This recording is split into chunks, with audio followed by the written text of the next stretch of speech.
दृष्टि पीसीएस के daily PCS GK programme में आपका स्वागत है। शुरुआत करते हैं पिछले अभ्यास प्रश्न से। पिछला अभ्यास प्रश्न था, विश्व पर्यटन दिवस कब मनाया जाता है?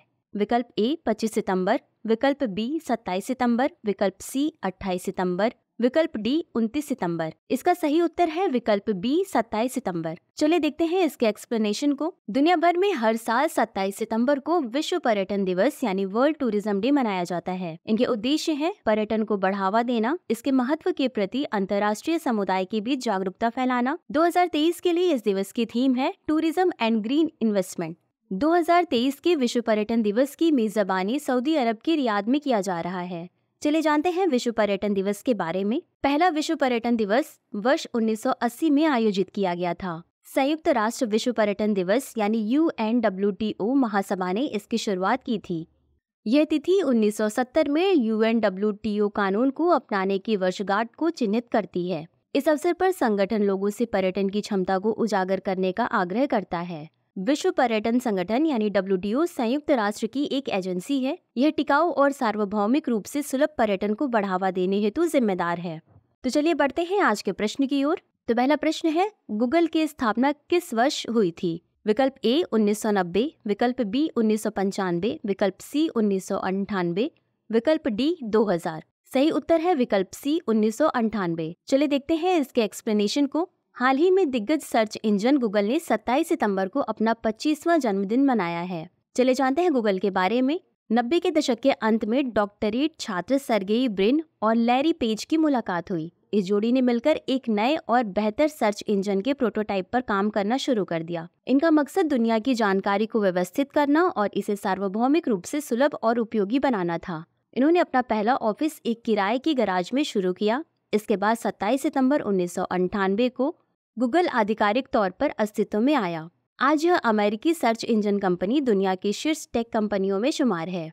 एक ऑनलाइन सर्च फर्म के रूप में बना गूगल वर्तमान में 50 से ज्यादा इंटरनेट सेवाएं और उत्पाद प्रदान करता है। गूगल होल्डिंग कंपनी अल्फाबेट की सहायक कंपनी है।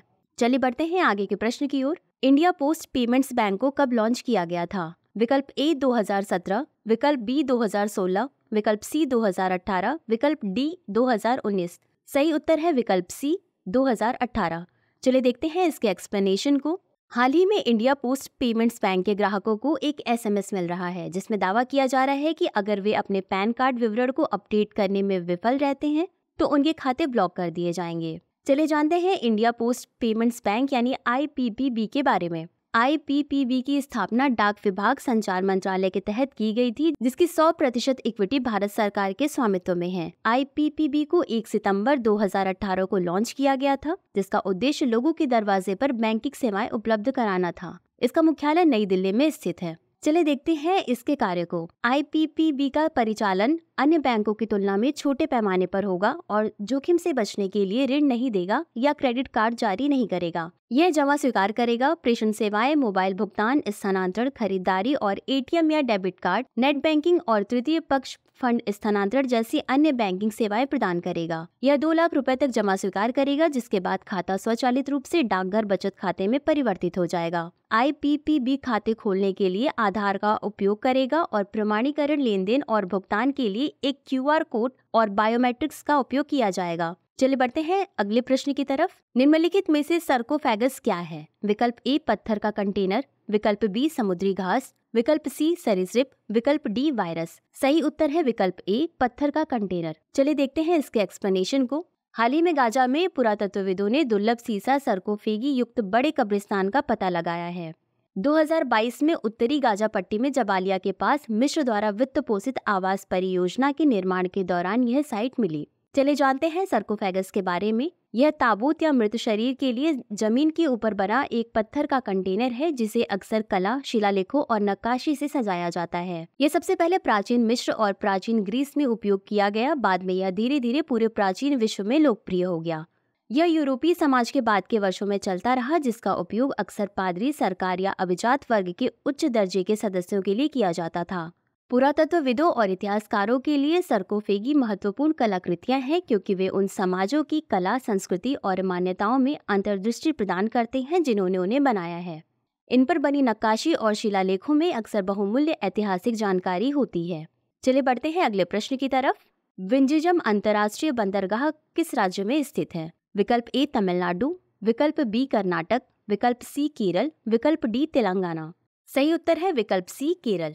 तिरुवनंतपुरम में विंझिजम अंतर्राष्ट्रीय बंदरगाह पर पहले जहाज की डॉकिंग को 4 से 15 अक्टूबर तक के लिए टाल दिया गया है। चलिए जानते हैं विंझिजम अंतर्राष्ट्रीय बंदरगाह के बारे में। यह केरल के तिरुवनंतपुरम जिले के एक तटीय शहर विंझिजम में स्थित है। इसे मुख्य रूप से बहुउद्देशीय और ब्रेक बल्क कार्गो के अलावा कंटेनर ट्रांसशिपमेंट को पूरा करने के लिए डिजाइन किया गया है। इसे डिजाइन, निर्माण, वित्त, संचालन और हस्तांतरण आधार पर सार्वजनिक निजी भागीदारी घटक के साथ एक मकान मालिक मॉडल में विकसित किया गया है। निजी भागीदारी concessionaire messrs Adani Vizhinjam port private limited ने 5 दिसंबर 2015 को निर्माण शुरू किया है। यह बंदरगाह अंतर्राष्ट्रीय पूर्व पश्चिम शिपिंग मार्ग से केवल 10 nm की दूरी पर है और राष्ट्रीय, क्षेत्रीय सड़क और रेल नेटवर्क के भी करीब है। इसमें लगभग 30 बर्थ होंगी, जिनमें से अधिकांश मदर वेसल्स को संभालने में सक्षम होंगी। चलिए बढ़ते हैं आगे के प्रश्न की तरफ। जैव विविधता अधिनियम कब अधिनियमित किया गया था? विकल्प ए 2005, विकल्प बी 2002, विकल्प सी 2003, विकल्प डी 2001। सही उत्तर है विकल्प बी 2002। चलिए देखते हैं इसके एक्सप्लेनेशन को। इस अधिनियम को वर्ष 2002 में अधिनियमित किया गया था। इसका उद्देश्य जैविक संसाधनों का संरक्षण, इनके धारणीय उपयोग का प्रबंधन और स्थानीय समुदायों के साथ उचित वितरण करना है। इस अधिनियम की मुख्य विशेषताएं हैं। अधिनियम राष्ट्रीय जैव विविधता प्राधिकरण के पूर्व अनुमोदन के बिना निम्नलिखित गतिविधियों को प्रतिबंधित करता है।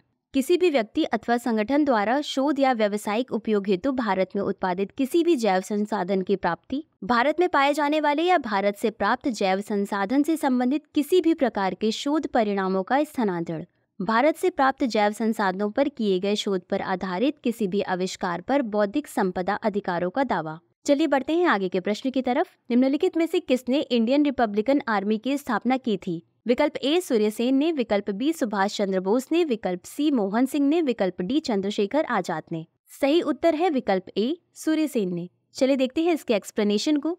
बहरामपुर कॉलेज से स्नातक की शिक्षा के दौरान वह क्रांतिकारी संगठन युगांतर से जुड़ गए। आगे चलकर उन्होंने चटगांव से स्थानीय युवाओं को संगठित कर युगांतर पार्टी की स्थापना की। सूर्यसेन चटगांव की राष्ट्रीय कांग्रेस की जिला शाखा के अध्यक्ष बने। अंग्रेजों से लड़ने के लिए संसाधनों की कमी को देखते हुए उन्होंने गुरिल्ला युद्ध करने का निश्चय किया। सूर्यसेन के द्वारा भारतीय प्रजातांत्रिक सेना का गठन किया गया, जिसमें आगे चलकर 500 से भी ज्यादा छात्र जुड़ गए। नमक सत्याग्रह के दौरान महात्मा गांधी सहित लगभग 60,000 लोगों को गिरफ्तार किया गया। 5 मार्च 1931 को गांधी और इरविन के बीच एक समझौता हुआ, जिसे गांधी इरविन समझौता या दिल्ली पैक्ट के नाम से भी जाना जाता है। इस समझौते के तहत समुद्र के किनारे बसे लोगों को नमक बनाने व उसे एकत्रित करने की छूट दिए जाने की मांग को स्वीकार किया गया। चलिए बढ़ते हैं आगे के प्रश्न की तरफ। भारतीय रिजर्व बैंक का राष्ट्रीयकरण कब किया गया? विकल्प ए 1935, विकल्प बी 1947, विकल्प सी 1949, विकल्प डी 1969। सही उत्तर है विकल्प ए 1935। चलिए देखते हैं इसके एक्सप्लेनेशन को। भारतीय रिजर्व बैंक यानी रिजर्व बैंक ऑफ इंडिया की स्थापना भारतीय रिजर्व बैंक अधिनियम 1934 के प्रावधानों के अनुसार 1 अप्रैल 1935 को हुई थी। शुरुआत में रिजर्व बैंक का केंद्रीय कार्यालय कोलकाता में स्थापित किया गया था, जिसे वर्ष 1937 में स्थायी रूप से मुंबई में स्थानांतरित कर दिया गया। केंद्रीय कार्यालय वह कार्यालय है जहां आरबीआई का गवर्नर बैठता है और जहां नीतियां निर्धारित की जाती हैं। यद्यपि प्रारंभ में यह निजी स्वामित्व वाला था, वर्ष 1949 में आरबीआई के राष्ट्रीयकरण के बाद से इस पर भारत सरकार का पूर्ण स्वामित्व है। चलिए बढ़ते हैं आगे के प्रश्न की तरफ। संविधान निर्माण से संबंधित संघीय संविधान समिति के अध्यक्ष कौन थे?